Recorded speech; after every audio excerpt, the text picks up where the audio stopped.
Listen, y'all, your girl has been struggling.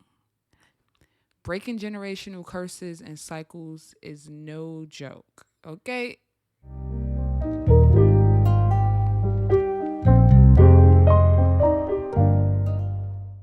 Welcome to the Trilly Show. This is the healing series, and today's message is the fear of missing out.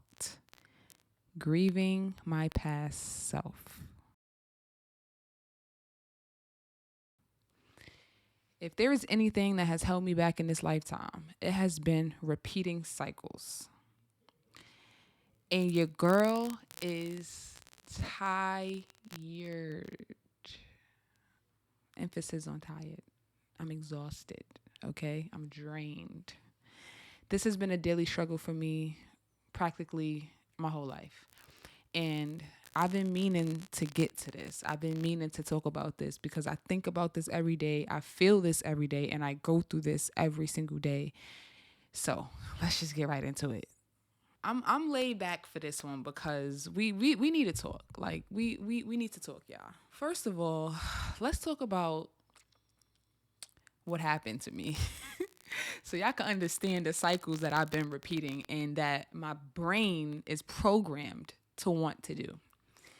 Throughout my life and my trauma, the one thing, and I've spoken on this plenty of times, but the one thing that I've noticed is that I would use money, clothes, and relationships to self soothe, to cope, if you will. And so now that I'm in a space where I am trying to live a authentic life and be in alignment with myself and do things from an authentic space, my body craves the old things. Some of those things would be me going out, drinking, occasionally smoking, and being in relationships. So I am currently single, and so I my brain interprets this as we're lonely, we're sad, we don't have anyone, but in reality is we're healing and we're growing. And also this is the number one struggle. I confess, materialism. Now, me personally, honestly, I do like to have nice things. I really, really do. Like, it's actually what I like, but I've also used it in the past to create a status symbol and to create this personality, this persona, so people could perceive me a certain way and also so that I could feel good about myself. And so now I'm in this place where it's like this constant battle between, is it the ego or is it me genuinely wanting to have nice things? And so I'm a little traumatized. So sometimes I hesitate on buying stuff. Sometimes I'm very indecisive because I'm really trying my best to do things from a place because I really want to do it and not because I want to be seen or not because I want to feel good and not because I want to temporarily fulfill a void. And so honestly, I have moments though where in this past time where I have been doing things that is a reflection of the past. And when I say grieving my old self, I mean like even though some of these things were bad and some of these things were negative, it doesn't mean that it wasn't who I was at a point in time. And so it's still this ripping apart of a part of me that I was used to, my comfort zone and what was familiar and what felt secure to me at that time. Those things are no longer accessible. And so now you go through this roller coaster ride basically. So like one minute I'm like happy, I'm excited, I'm feeling like, you know what? I'm changing, things are changing, life is good.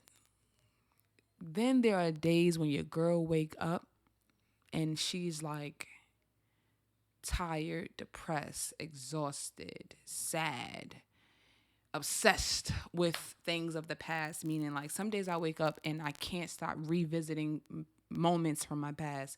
And I will sometimes I'll literally catch myself just sitting there daydreaming about and replaying something in my head that I've experienced.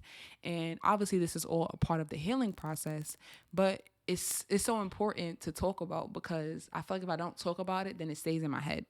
And I need to get these things out of my head and I also need to get them out of my body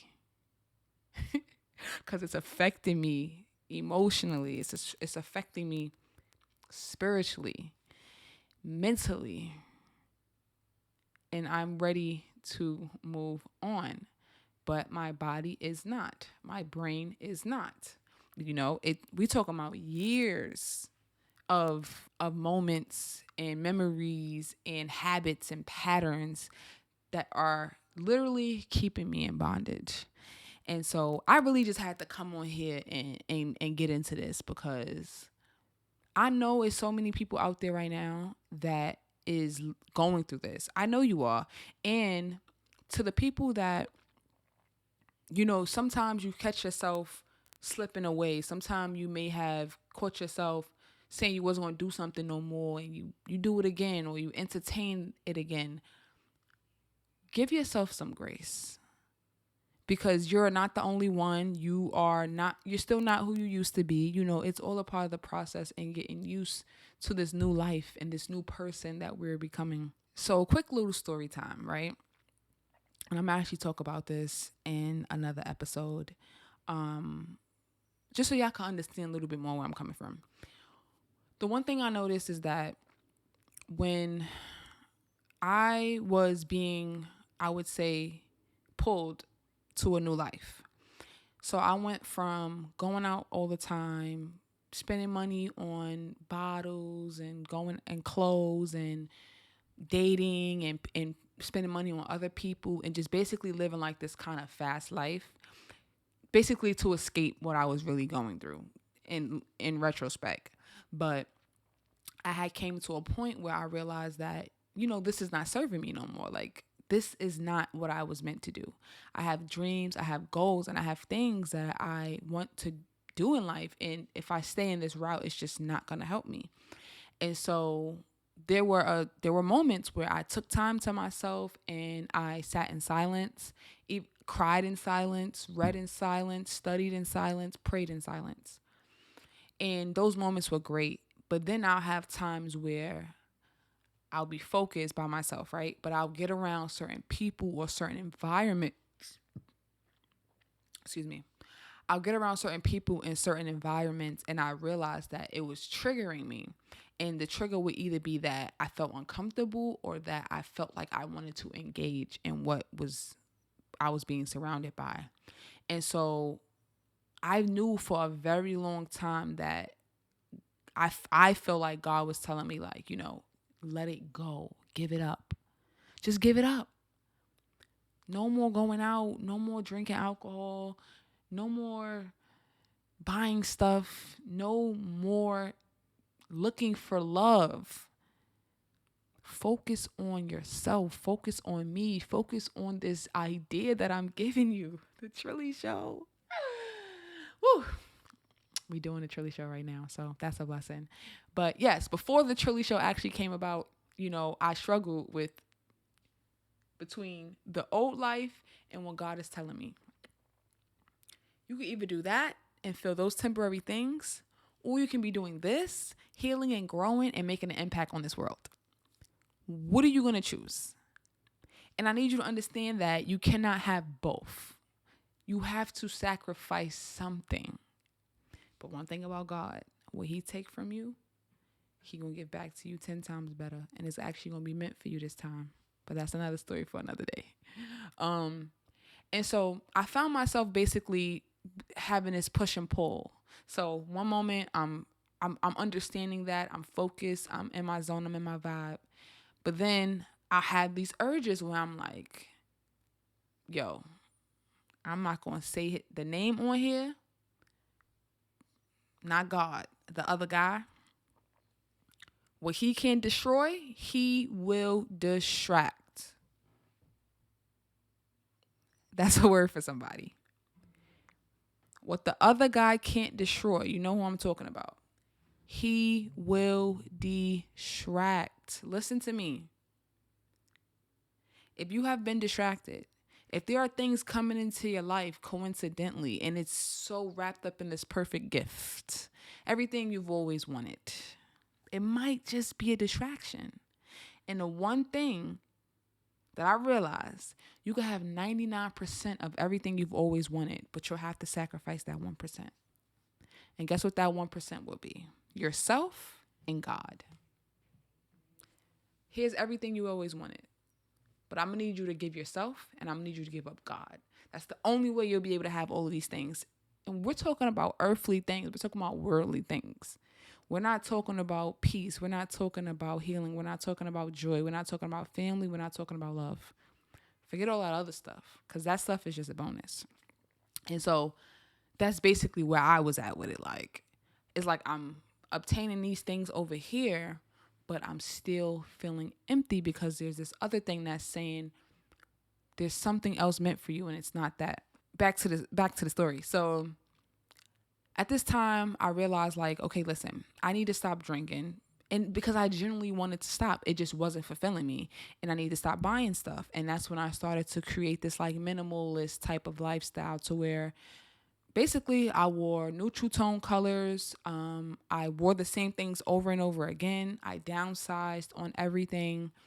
And, life was actually great. And it was one of the one time in life where I felt the best I've ever felt. Like, it felt like I needed nothing outside of me to make me feel happy and to make me feel complete. And so what I realized was that all while that was happening, the moment I started to surround myself around everything that was the opposite of that, was the moment I found myself engaging in those type of things. That's the biggest mistake you will ever make.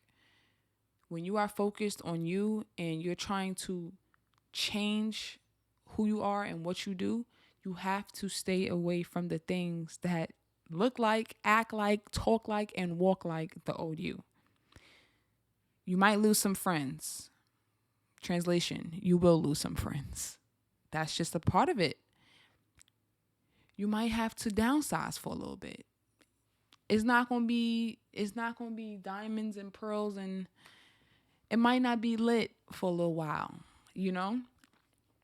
and you are going to be grieving. That's the stage I'm in right now. I am in the grieving process, and I'm in the tired grieving process, to where it's like, I am so freaking tired. Like, and it's not just, some people be like, well, just, all you have to do is just walk away. But nobody talks about, what do you do after you walk away? What do you do after that? Like, once you say, I choose me, what happens next? It's not bubbles and roses. It hurts. It's tiring. It's draining. It feels like you're losing your mind. You can't sleep at night. You keep picturing things. You keep comparing yourself. And you just want to get to that part where you feel better again. And that's, a lot of the times, this is why some people go back. Because that dark night of the soul is so heavy. That rebirth is literally an undoing of your whole entire life. Like, everything you've ever known is questioned. Everything you've ever known is being broken into pieces, only just so you could build it back up. And so that's basically what I've been struggling with during this time, the grieving process. And it's so hard. And the fear behind it, like, oh my God, what if nobody likes me no more? What if the new me is boring? What if the new me, don't get me wrong, these are obviously just thoughts in your head, but there are thoughts that they consume you, and they challenge you. It's like one person on this shoulder and one person on that shoulder. One is saying, nah, you gotta come back. You gotta do this. You gotta do that. This is where you are your best. And then the other one is like, you could do that all you want, but it's not gonna help you. It's not gonna make you feel better. It's not gonna change your life. It's not gonna change your family's life. I feel like God is telling me in this lifetime. Actually, let me backtrack a little bit. I'm comfortable for this one, y'all, as y'all can see. Like, I came on here comfortable. I'm cozy. I'm laid back. I'm relaxed. We chopping it up today. Today is one of those days where it's like, you know what? It is what it is.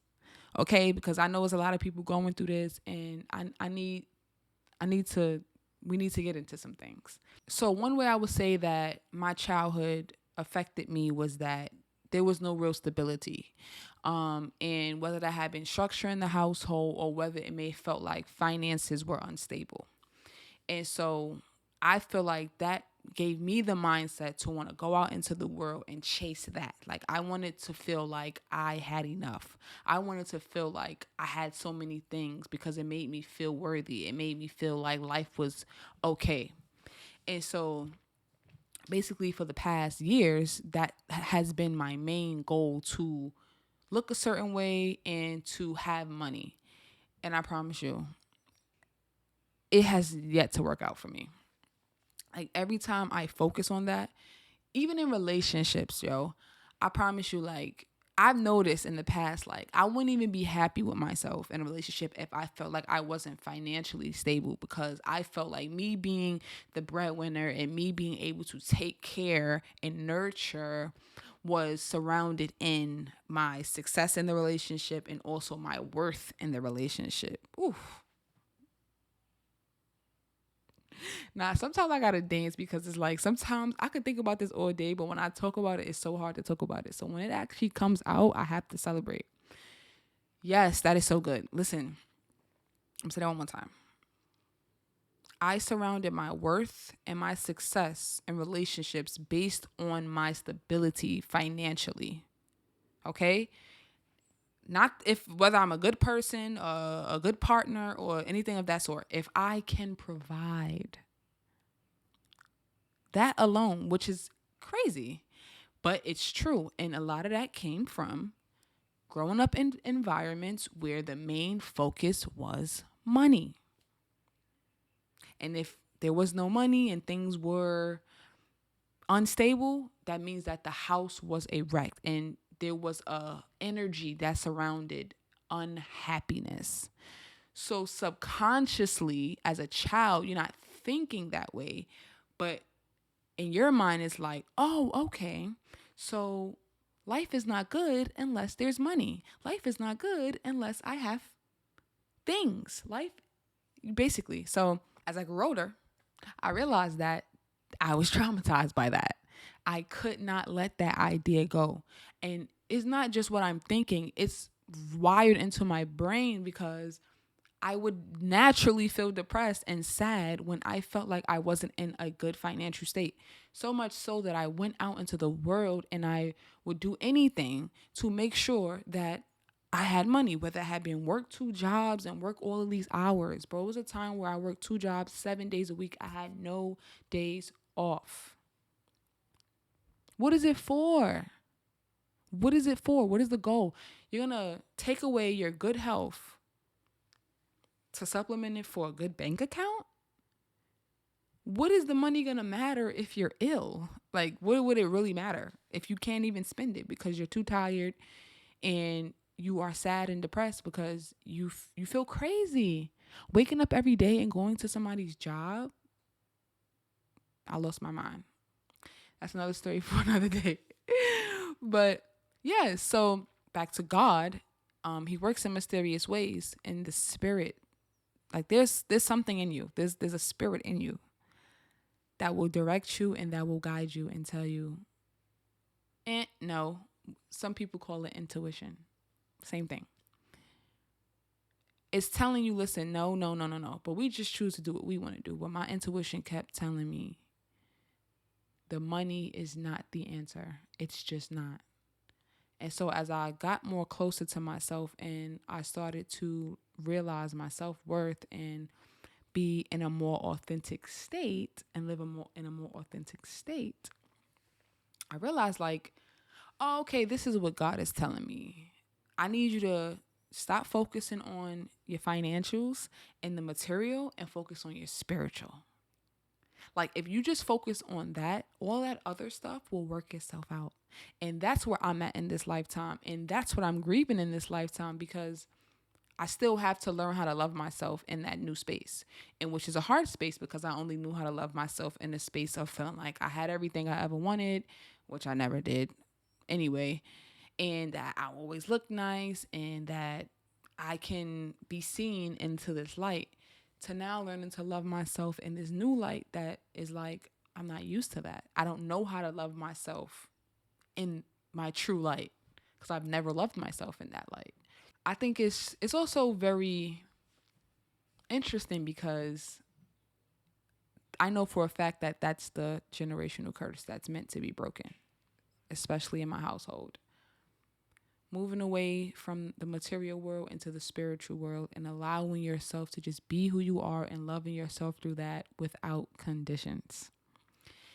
And that fear surrounding that is something else. I'm telling you, look, I could be doing so well, right? So good, don't care about nothing, not worried about nothing. Next thing you know, I have a sad moment, and this is the grieving I'm talking about. I'll be grieving. I'll just have that low moment. I'm like, you know what? I want to go out. So I'll get dressed up, create this false narrative, and go spend a bunch of money. And it's like, I'm at that place where you changing and you growing though, when you could look at those moments and say, yeah, that wasn't it.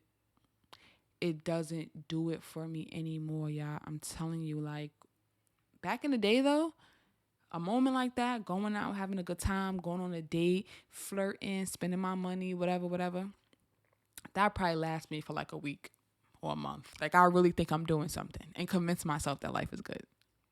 Now, as soon as I spend the money, my stomach starts hurting. I'm like, ooh, wait, hold up. I'm tripping again. I'm doing it again. It doesn't last. And it's like, I'm just being forced into a new space. And I'm happy for that and I'm proud, but it's hard and it hurts. So now let's talk about some things that could help us deal with these emotions and these roller coaster rides, this fear, this grief. How can we deal with this? How could we work through this? Because it is real, it does exist, and we don't want to escape it. That's the last thing we want to do. This is not about doing things to help us not feel those things. We need to feel those things. I'm sorry, but we have to feel it. That's the whole thing. But that's the best part, is that once we get through that, once we pass that phase and we've actually cleansed ourselves from those emotions and those hard times, we can easily move forth to the next chapter. But before we get to that next chapter, we need to let go of what's keeping us in bondage. Because you don't want to get to that next place and get to your new blessings and you realize that you're still suffering. And now you can't fully appreciate what's in front of you because of what's behind you, still holding you back and still being that same person. It's not sustainable, and also it will make those blessings feel like a curse. And that's the last thing you want. You don't want a good thing to feel like a bad thing because you didn't do the work and you didn't heal. So the first thing I would say is stop comparing yourself. Let's start there. Yep, stop doing it. I gotta tell myself this all the time. Even when I have these egotistical thoughts, like I'm me, I'm that girl and woo, whatever, which is true. I am that girl. But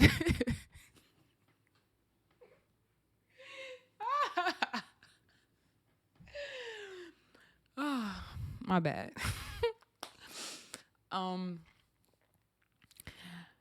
While all those things might be true, we still need to realize that we are still suffering. So it's okay to have confidence. It's okay to be sure about yourself, but we need to be realistic as well. So for instance, me personally, my goal, I really want to have a beautiful home. I want to be successful in my content and my creative work, and I want to heal and I want to grow. But sometimes I may be on social media and I may be watching people going out, wearing clothes that I want to wear, that I'm not buying right now because it's not that time for me. But I may see people wearing clothes that I want to wear and going places that I want to go and traveling the world and posting their keys to their new apartment. And I'm like, it's not even about having the money. It's just timing. Because sometimes I'll be like, but I have the money to do it. Why can't I do it now? Because it's not your time yet. That was their time. It's not your time, though. Stop looking at other people's timeline and comparing it to your timeline. Like, for all you know, they could be rushing their process. Don't rush yours, though. Especially looking at somebody else and saying, I could be doing that. You can and you will. But you want to do it when it's time and when it's meant for you. Like, you don't want something too soon. You don't want something too late either. So the point is to focus on you and yourself and allow these things to come to you through being yourself and working through whatever you have to work through. Whether that be taking time to yourself, staying off social media. Let me say this, reducing your time on social media. There's nothing wrong with social media. But if you know that when you get on there, you feel triggered and things bother you and it's hard for you to stay afloat, you might want to cut back on that. If you notice when you hang out with certain friends and you see them and they have all of these things and you feel triggered, you might want to take some time away from them. And it's not to say these can't still be your friends.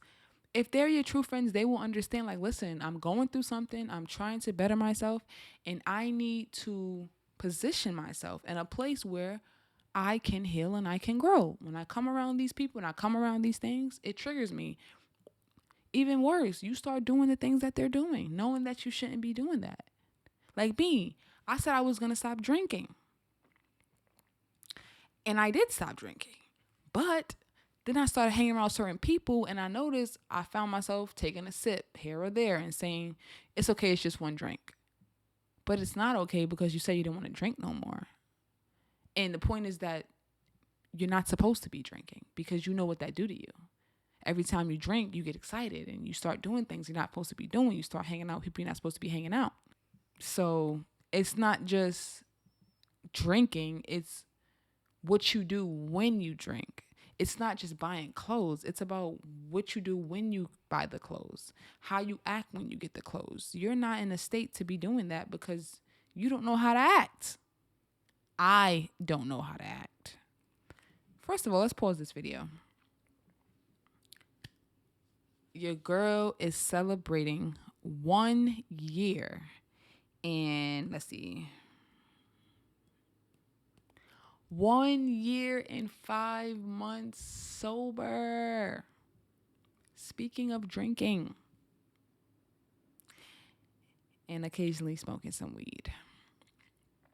Now, I'm going to be honest. I was never really like the person who drank every day or smoked every day or anything like that. It was definitely always occasional and, when something was going on. But there was a lot of trauma surrounded behind that. So a lot of the times I was drinking because I didn't want to be in the state that I was in. So instead of feeling sad, let me get drunk, party, and have fun so that I could not feel how I really want to feel.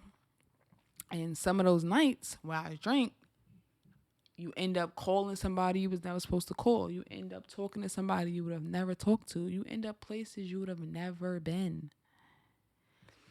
And it took me a while to figure this out because, like I said, I was being pulled away from these things, but I kept finding myself back and forth, knowing that it was time, knowing that I had to let it go. It was just so hard for me to fully say, okay, that's enough.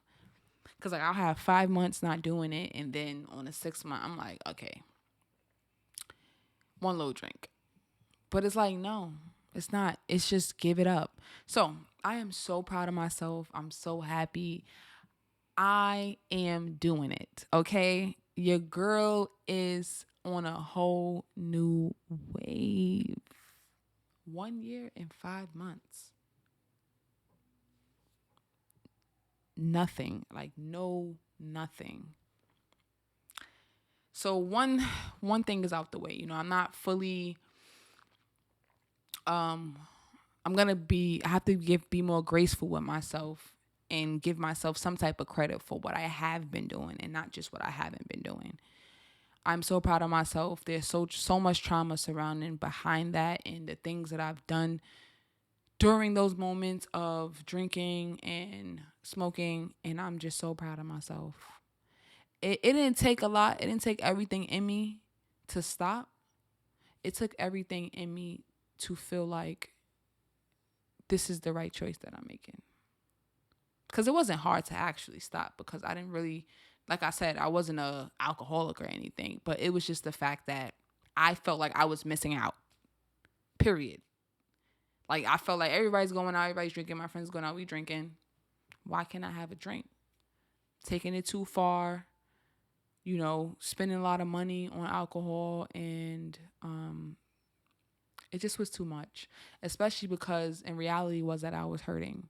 So what once was drinking and having fun turned into drinking, having fun, to crying and being angry. Because what comes up must come down. So it didn't never last long. And I realized that too. Like I'm drinking and I'm starting to feel things. Like my emotions are starting to reap through my pores. And that's when I knew, okay, yeah, it's time. So shout out to you, girl. Type in the comments, congratulations, Trece Trilly, for 1 year sober. Let's get it. Let's go. Okay, so back to learning how to deal with it. So another thing I wrote down was it's okay to feel your feelings. This is very important because I feel like a lot of people only want to focus on feeling peace and positivity, and it's like that's not realistic. We have to be realistic with ourselves. You are not just peaceful and positive all the time. You wouldn't know peace if you didn't know chaos. And so when there is a time to be angry, when there's a time to be sad, when there's a time to mourn, you have to sit with those emotions. And it's okay to sit with those emotions. The only problem is what we do with those emotions. So if you're angry, that don't mean go punch somebody in the face. If you're angry, that means you need to breathe, meditate, relax, journal, talk to God, get around some people, go to therapy. Therapy has been very helpful for me. So, yes, we want to feel our emotions. We need to process our emotions. The reason why we want to do this is so that they don't come back. And if they do come back, it's because something else happened. We don't want to be constantly experiencing the same emotion over and over again in new situations. And not because something happened, but because we didn't heal from our past. Another thing, it gets lonely. It gets lonely. I have my nights, okay? Be on that hugging that pillow. But you do not have to sit in those dark rooms alone. I spent a lot of my time in my room in the dark crying, which is necessary. I need to be in solitude. I need to hear myself. But do not go through these things alone. I am begging you, please. Have your moments to yourself, but reach out to somebody, talk to somebody. If nobody knows you're hurting, no one can help you. Call a friend, go out, take a walk, go to the park, be around people. You know what I mean? Just go out, go outside, take a walk, go say hi to people, give somebody a hug, make a video, get a community some way, somehow. Do not sit in those rooms alone, and stay away from people, places, and things that is not a reflection of where you're trying to go in this life. This is very important. I know that's your favorite friend. I know that's your fun friend. But your fun friend is trying to live the life that you are not trying to live. So unfortunately, you're going to have to give the fun friend some space. It just is what it is. If your friends or your people, your family, whew, that's where I'm at right now. I feel like I'm low-key cutting up on this episode. I'm proud of myself, though. It's cool. We vibing. But I'm in that family phase right now. I got the friend stuff situated. It's all good. But the family, they trigger me really bad. I'm trying to do this. They're doing that. And it's just this whole big thing. Some people it's going to be hard for you to like fully separate yourself from. You might live with the person, whatever. So just try to find ways to get time to yourself and to minimize how much time you are spending around these people or allowing their energy to interfere with your energy. Basically, the word we're looking for is boundaries. Set those boundaries on yourself. Take accountability for yourself, but also set boundaries for, your loved ones. And you have to let them know. We can't have expectations without communication. So let these people know. And if they don't understand it, then you know who needs to go. And if they do understand it, then you know who can stay. So now I want to talk about manifestation and how living in an authentic state could help you manifest the things that you want, the things that are meant for you. So when we settle in life and we stay in these places that are no longer meant for us and no longer serving us, it's going to be really hard for you to get the things that you deserve in this lifetime. Trust me, it will be very hard. So you might get a version of that. You might get something close to it, but trust me, it will not compare to the things that are really out there waiting for you, that are meant for you. And so the more you live in an authentic state, the more that you accept yourself for where you are, whether that not be happy or sad. When you accept that and you live in that state and you work on being better in those moments, the more things will come to you. The more things that you will achieve in this lifetime, because you're not settling in a replica version of yourself. Like, never settle for the replica, the fake version of yourself. It's like God is saying, you can have this or you can have that. If you have that, you're going to have it without me. If you have this, you're going to have me and that, and I'll help you sustain it. But I'm going to need you to give up some things. I'm going to need you to let go of some things. I'm going to need you to stop doing some things. Mind you, these things don't even serve you. They really don't. So just focus on being authentic. Focus on doing things from your heart, and this will help you manifest things that you want. And in those moments where you might be having these feelings and craving things from your past and feeling empty, just understand that that is human nature. It is human nature. You're not crazy. You're not weird. You're not missing out on anything. And you're definitely not wrong for feeling that way. Even like sometimes we could feel like, how could I miss this thing when it was negative and all it did was hurt me? You miss it because it still was a part of you. It still is a part of who you are. And we have to accept that, to say, I don't want to be that, but it was what I was. And I accept myself and I forgive myself. And even though you feel empty and you feel lonely and you feel like something is missing. The real you. That's what's missing, not that. So just be patient with yourself and take the time to get back to yourself and align yourself before you go back to a part of you that will only take you back further and further and further. And the best way to fill up your cup is with love.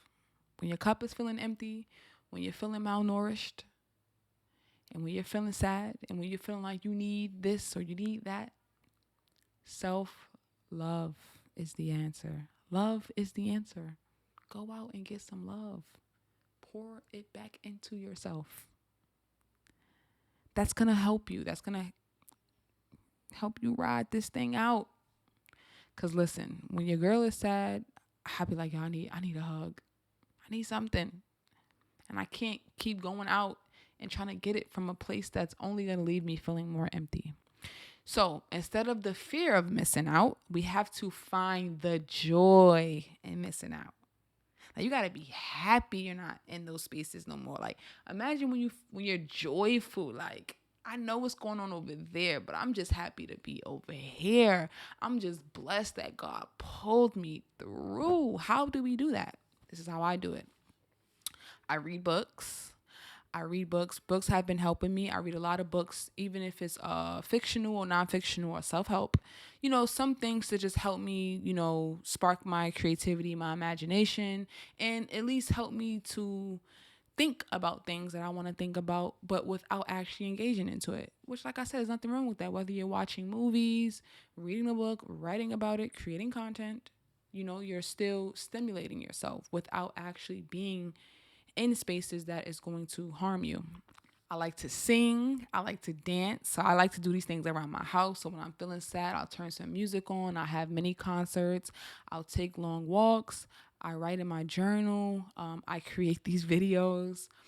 Sometimes I do go out with my good friends and we may sit outside and have long talks and just vibe together, So, and we have to find the joy in those things. Like, I'm not where I want to be. I'm not where I know I'm going to be, but I'm also not where I used to be. And even though you're in that middle phase and it's hard, you have to find the joy in that middle phase. Just find the joy in it.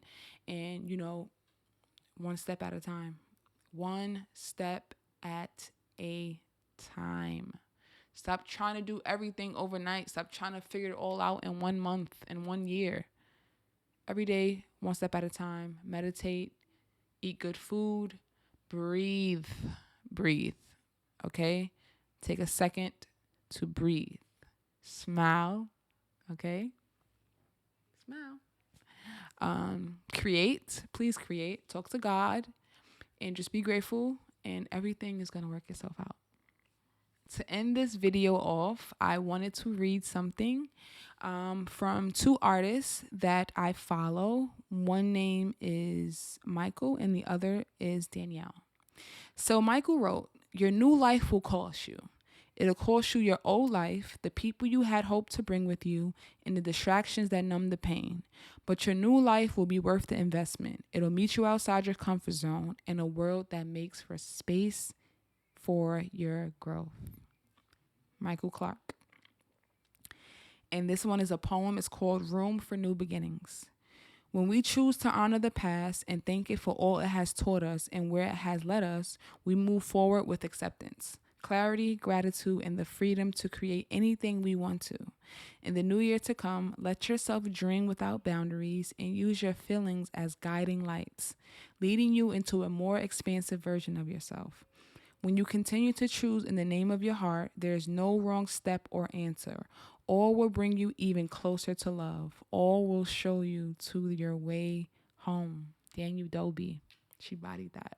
And that's where we're at. We are coming back home to ourselves. We are loving ourselves. And we are healing from our fear. And we are healing from our grief of the past and the things that hurt us and the person that we used to be. And you got this.